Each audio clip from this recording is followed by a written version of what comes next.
So here's a quick tutorial on how to use your wristband on your Rivian R1T. You just walk up to the car, nothing happens. I actually have all the other the passive phone feature, the walk-up feature turned off so that it doesn't automatically unlock the car. Let's say you just had the wristband, you walk up to the car and you want to unlock it. All you have to do is just hold it near the very end of the door handle, not here, and you don't need to slide it, which is what I thought you had to do. You just place it right there. And then, you get in the car, you do your thing, and then you want to leave again, you close it, and you hold it just right there again, and it will close. It does not work on any of the other doors. So if you go over here, nothing happens. Nothing happens here in the gear tunnel. And then I don't believe that once it's locked like that, the doors are obviously locked, the mirror's turned in.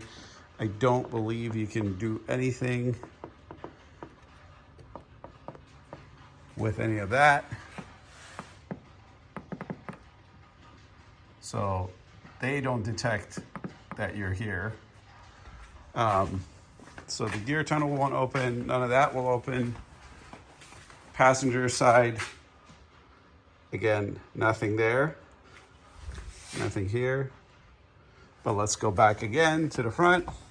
Just want to try one last thing, because I want to see if the charger port will open, and it does not. Okay, now we're gonna unlock the car again, same way. Unlocked. So now the charger port should open just fine. Close just fine.